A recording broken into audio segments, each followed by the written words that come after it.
We're referring to the show We the People, which Yeah. was done by Young and Rubicam, Yes. 1948. You said just before we broke that you had to make sure that the people knew what they were saying. That wasn't always the case. So therefore, you had to do what?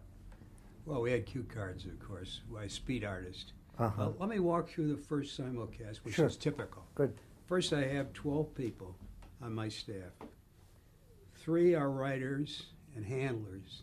4 are researchers. The rest are secretaries.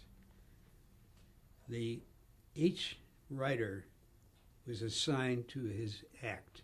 When I say handler, when they arrived in New York, I wanted them to stay with them 100% of the time. They rehearsed on day 1. Day 2 was a dress rehearsal, and day 3 was the show.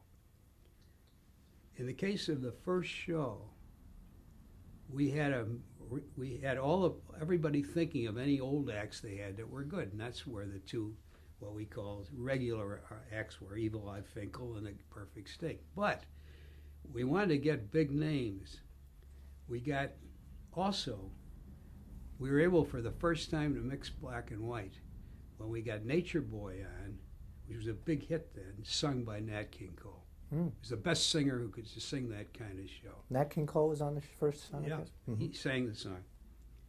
Then we wanted Fred Allen, and we got him because a couple of kids had a caravan. They went around the country doing shows, and Fred Allen wanted to introduce him and plug him. But Fred Allen also desperately wanted some television experience. This was not overexposure. The last act was Spencer Tracy and Katharine Hepburn were an item. So we got Mrs. Tracy on. Nobody had ever seen her or heard of him, and everybody was curious to see who we left for Katharine Hepburn. Wow. We got her on because 2 of her children were deaf, and she was sponsoring an institution for them. And she was quite a nice lady. Really? Everybody was surprised. Attractive. Mm-hmm. She'd been an actress. That was a pretty good show, but the television control room was in the basement. The cameras were in fixed positions, the only place we could get it without blocking the audience in the Maxine Elliott Theater. I never saw the television show, but Bill Paley, and by the way, I made all the guys rent dinner jackets, so everybody was black tie. Bill Paley came black tie. His wife, Babe, was dressed in furs and everything else. Wow. And Pat Weaver and his wife came. The president of the agency, Sig Larman, and his wife. And the client in Pittsburgh didn't get the show because it wasn't in Pittsburgh. Wow. But some representative was there. We had Klieg lights. We figured, never mind what the show is. This is where I got that expression, turd in a Tiffany box. Explain it. We had Klieg lights going. We had a carriage come up for somebody. Mrs. Tracy, I guess. We had caravan players come in their caravan.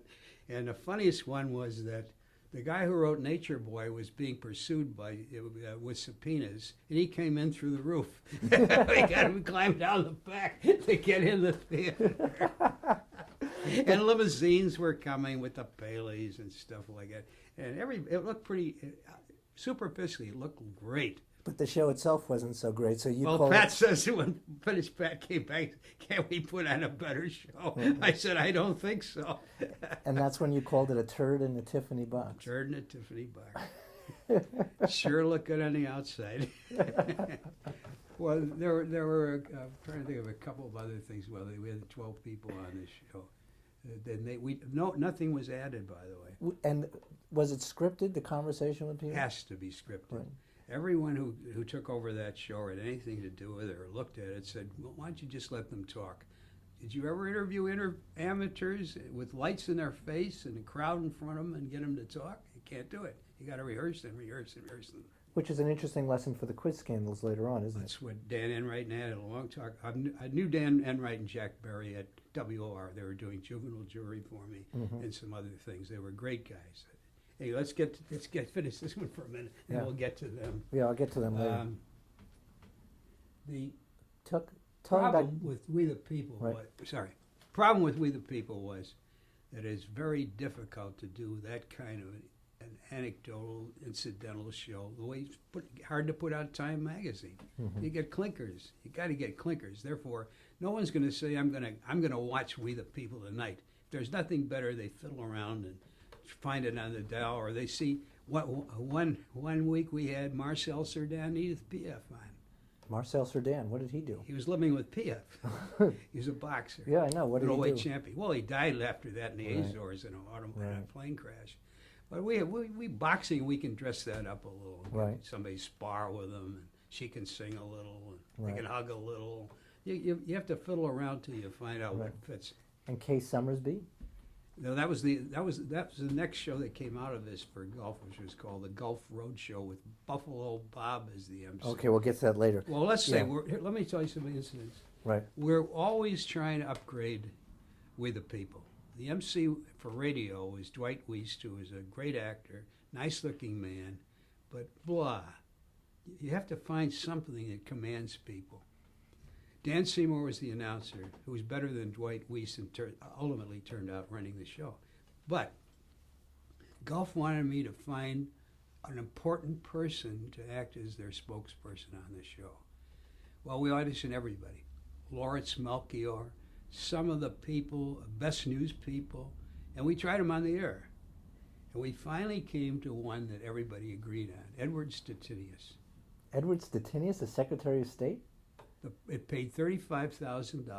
He was also chairman of U.S. Steel before that. Paid $35,000, required a day of rehearsal and a day on the air. He was supposed to be the statesman, he was not interviewing the people. He had a superior job to that. He was the overall host.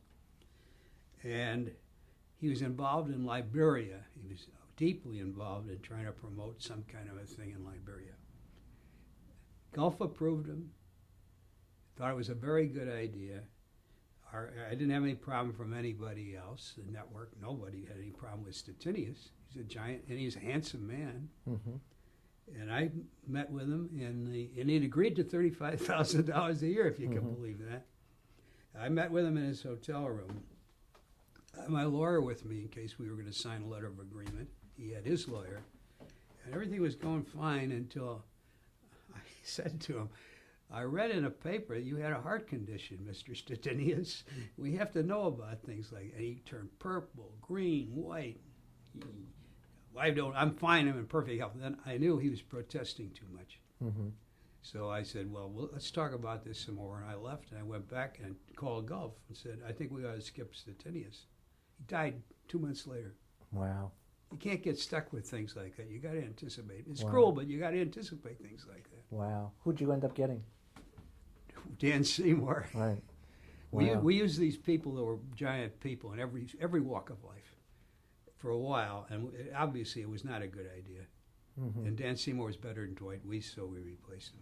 Was Gulf very careful about what would go on as far as anything references to oil or gas or coal? Well, not only that, but they had a hell of a lot of business in the South. They were very careful about blacks, too. That's why Nat King Cole was a triumph for us. Right. So what happened when they put Nat King Cole? Nothing. He sang so well, and it fit perfectly with the song. Right. That no, I didn't get a squawk from it, not even from the South. So when they would be careful about the South, what did you have to be careful about? What could Wouldn't you book any black acts. Yeah. Yeah. There's one censor. Oh, I know. I was going to talk about censorship, which is funny. Everybody asks, how often were you censored by the client? The answer is almost never. Mm-hmm. But one time I was censored by Gulf, with reason, I might add. Mm-hmm. Well, twice, but we found a guy who said that this medical conversation about if you inject air with a syringe into the vein, any vein, it would kill somebody. He said, I don't believe that, and I'm willing to go on the air live and inject myself with a syringe in a vein. Hey, that's a great idea. That's one of those. And if he dies, who I said, we'll cares? get It's so some great. insurance on the guy. Well, when I had to report every week of what I was going to do to Gulf, they took a very dim view of that. I said, what's the matter? He's insured. A death on national television might not exactly work. Well, at first I didn't believe he was going to kill himself. Right. Just for starters. Right. And he was trying to get publicity for something else he was doing that Right. always comes out. Wasn't there also a situation, I guess this was before, with somebody on with a P&G show where somebody was going to machine gun a laundry line? Oh, that was Jack Kirkwood. Uh-huh. What was that? Well, Jack Kirkwood, I must say, I didn't catch that, and Louis Titterton, who was in charge of reading the scripts for policy, didn't either. But what we forgot was that he said the laundry had a hard time with his shirt. After they got most of the buttons off, there was one stubborn button. They got a machine gun it off. But what we forgot was that, in fact, very few people knew this. A substantial part of Procter & Gamble's business is selling soap to cleaners. Oh, boy. And there was an outrageous cry. Wow. And I said, Louis, I'm going to have to write you a sharp note about this. Wow. And then it passed. You said there were 2 incidents of censorship with Gulf. What was the second? Yeah, and I was told, let's do something special and sensational to get attention to the show. Well, at this point, Rockefeller was advocating holes in the ground where you hide when the nuclear blast comes. And Right. Eisenhower was also preaching caution. And so I said, well, let's blow up a city. And so we picked Cincinnati because we knew more about that than any place else. Mm-hmm. And Willis Cooper, who had written Mr. Moto shows and Frankenstein shows in California, was the one who worked with me on the Spirit of 41, who was also a captain. Was working for Compton, so I hired him. We devised a great show where we really blew the hell out of Cincinnati, slaughtered people right and left, and surprisingly enough, half of Gulf thought this was important that we show what would happen if anything happened Right. to a major city. We didn't pick Pittsburgh, Uh-huh. so Right. they invited me to come and give the presentation to the board of directors because they were a little cautious, of course. I was giving the presentation. I thought I was doing well until Larman, president of Y&R, who had never heard of this before, that wasn't my fault, it was the county executive's fault, got indignant. He turned purple, red, and he walked out of the room and called Ev Mead out, and he said, we can't put this on, let's withdraw it. And so Ev called me out. I said, what's the matter? And he said, we're going to withdraw this. I said, what, are you crazy? We told them we were going to do it. The advertising department agreed it might be certainly worth looking at and probably should do it. And here I'm in the middle of the thing. You can't do that. He said, oh, yes, we can. So Larman went in with Evan. They canceled. They said, we withdraw the recommendation. Wow. Put me in very bad shape with Larman for a while. I bet. Now, were you starting to be given other shows while you were doing We the People? Oh, yes. What other shows were you being given? Well, first we had the second Gulf show. Right, which Marty was? Stone produced it, Buffalo Bob Smith. This is the Gulf Road show. Yeah, that was the one where Summersby came on and talked about her life with Eisenhower while Eisenhower was being nominated. Wow. She basically said she was having an affair with Eisenhower. And no matter how you look at it, that's what she said. And he said that too. He wanted to marry her Right. And she said this on the air? on the air. And what was the premise of the Gulf Road show? Same thing as We the People. Uh-huh. The Gulf car would go from place to place and they'd interview people, imaginary, would interview places that they stopped.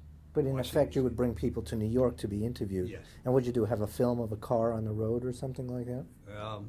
There was some opening, yeah. But remember, it was still difficult to use film. Mm-hmm. So we're very limited what we could do. Mm-hmm. Yes. And we had very good people on that. I remember the Jerry Martin and Dean Martin and Jerry Lewis. Jerry Lewis. Had an agent who was a demon. I think he was one of the former waiters in the Borscht Belt Mm-hmm. when Jerry Lewis worked there, and he was a hell of an agent. He kept calling me every week, insisting I put these guys on. And I explained to him that I said, I have nothing against them. I'll be glad to put them on, but this show needs a date. What happened the week of Monday, whatever, is where we started the show. So give me something you can tie. I don't care how loose it is. Something happened on this day. That's why we got.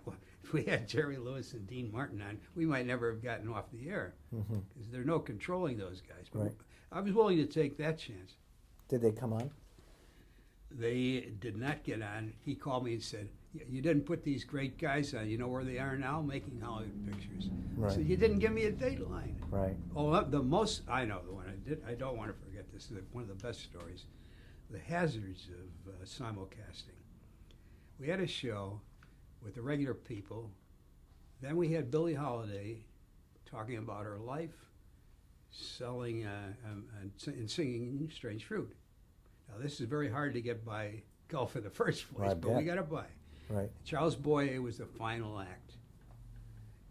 Now, you're set up so that first act is in stage left, second act is in stage right, next act stage left, next stage right, commercial, left, right, and so forth. There's a sequence, and there's heavy booted stagehands had to move the scenery, and the orchestra had to be cued in. We're halfway through the show when the guy who handled her came back to the booth where I was sitting and said, "She's left." I said, "What do you mean she's left?" He says, "She was last seen heading toward Harlem with her manager. She didn't want to come on the show because she had to say such terrible things about herself." Well, I look around. Normally, I don't do these things. You got a gopher, you got a strong man or something. I look around, there's nobody. Everybody's so busy. I was the only one free to grab her. Well, I got out of that theater as fast as I could. On the way out, I told the director, re-routine the show. Put Charles Boyer next to last. Tell the orchestra, tell the guys holding the signs, everything had to be done in complete opposite to what they were planned for the rest of the show. I ran down for her. Where is she going to go? She was with a manager. They were both high. I could smell the bourbon a block away, and they were shooting up on something. I don't know what they were shooting up on. Well, I caught them. We're at 37th Street. I caught them at the Automat, which is between 42nd and 41st in those days, on 6th Avenue. And I grabbed her. And I didn't ask any questions. I turned her around. I strong-armed her and walked her down. The guy's behind me yelling at me. Everybody's yelling in the street. But among other things, I got through her thick head. If she didn't come back and finish this show, I was going to blackball her. She'd never work again in this business. I trained her. I said, "What are you?" And on the way, we're having this dialogue. I said, "What are you mad about?" She said, "I don't want to say I was a prostitute and I was on dope." And all right, I said, "Well, cut that." Now, meanwhile, I got to have this cut from cue cards because everybody else is involved. And I'm getting a little worried of these people, too. They outweighed me 3-1, by the way, between them. They both weighed 250 pounds. Wow. And I'm dragging her. I get her to the studio, I put her, and Charles Boyer's having the most fun watching this go on. He didn't mind not having last position. He was having too much fun. So we got the cue cards cut. We cut out the worst parts. She did the thing. She sang Strange Fruit the way she always sings it. After that, I want to tell you, we hit the bottle. But there's an ending to this. We're celebrating getting through it. Never mind whether it's good or not, just getting through it. And some guy comes up from the audience. He says, "Who's in charge?" And I said, "I am." And he said, "My name is Swensrud. I'm the new president of Gulf Oil.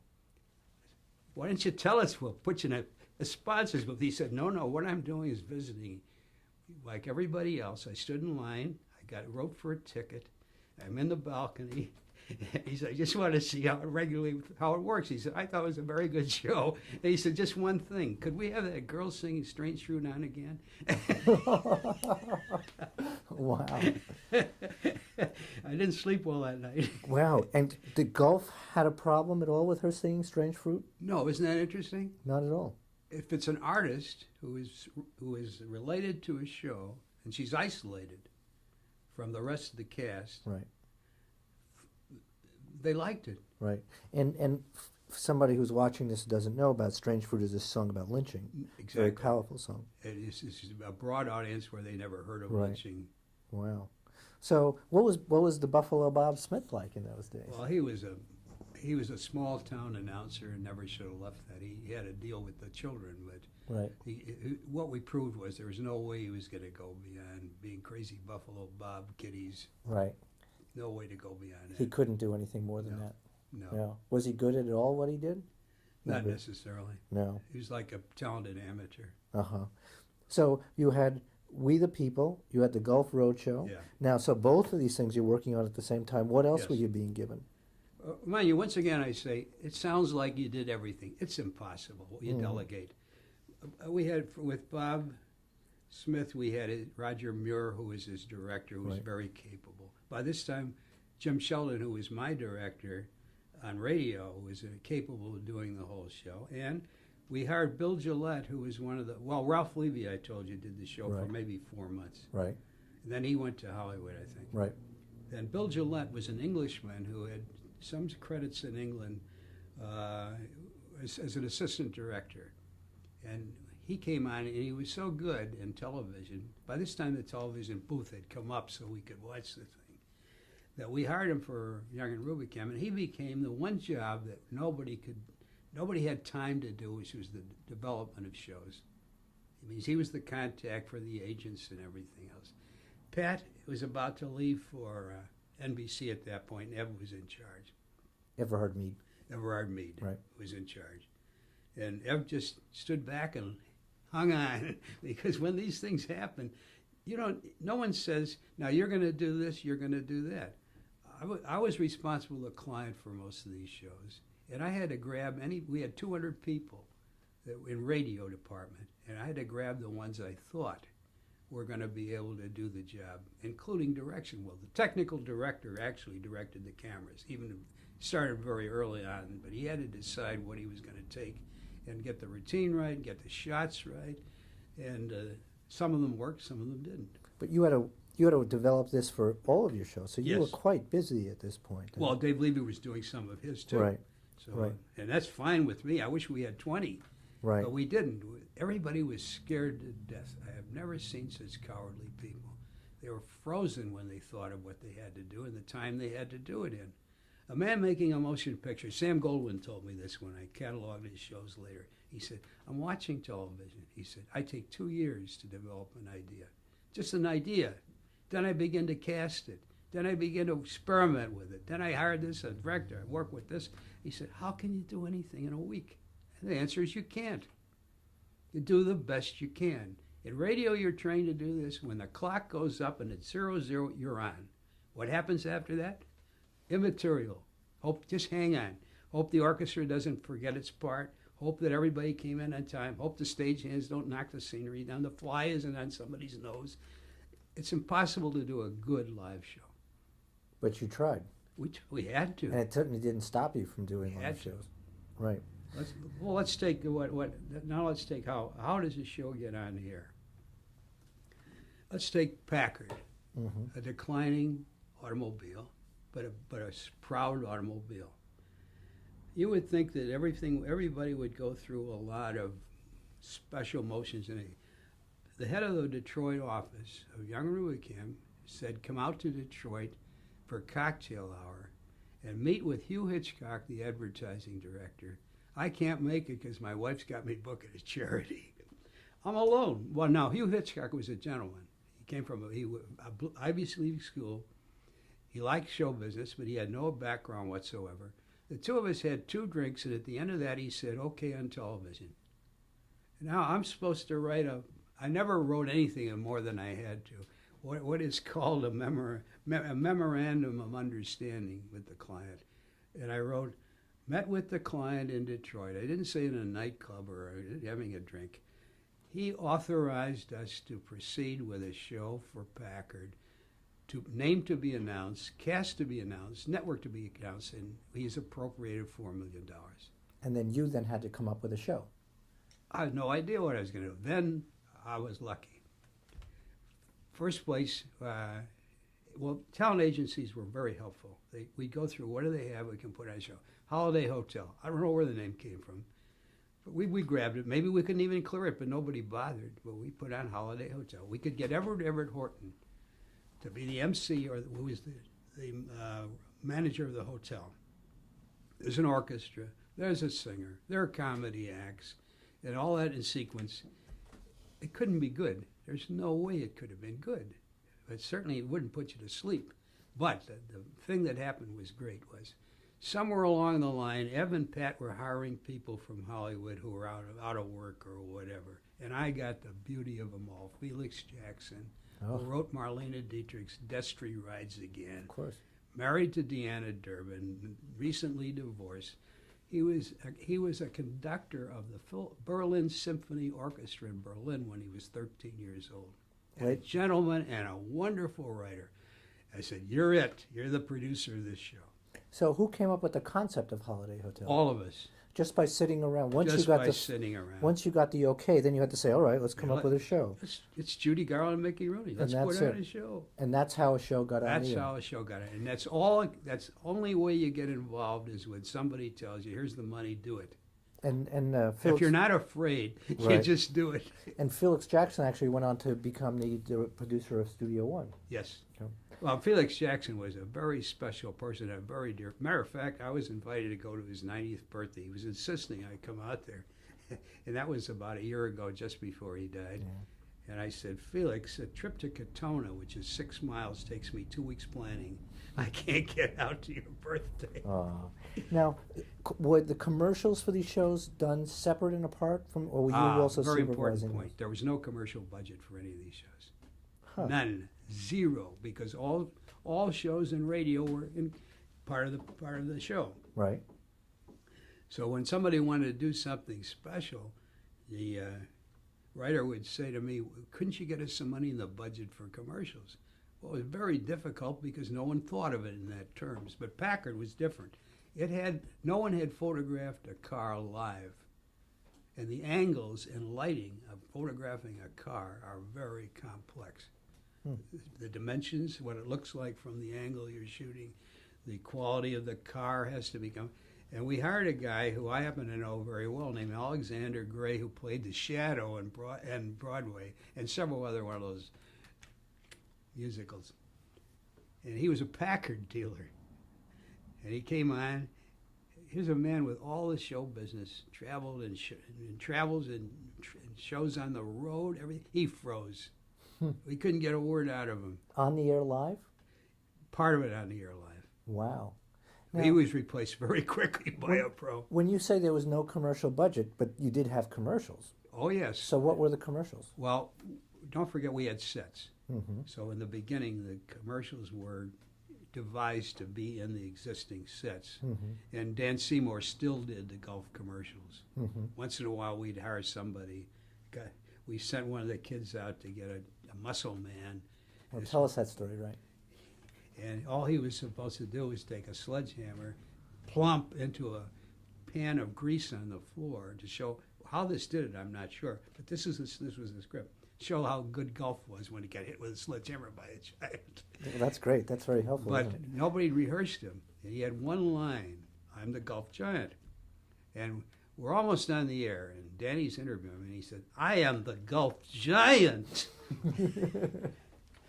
Cut his line for the airtime. We knew he was a golf giant. but so many things happen in live that. Now let's take another show. Everybody's competitive now. Agencies are competitive for accounts, and Goodyear, and I think Cudner was the other agency, and Y&R were battling for the show, and we have Paul Whiteman. Now we hired Monty Prosser, by the way, to do all the background on Holiday Hotel. That took a big load out of us, except when his name came up in the Kefauver hearings. We had to take his name off the list at the back. So this is about a commercial for a Goodyear show. Now we got Paul Whiteman. Okay, I'm trying to think of. Let's hold on for a second.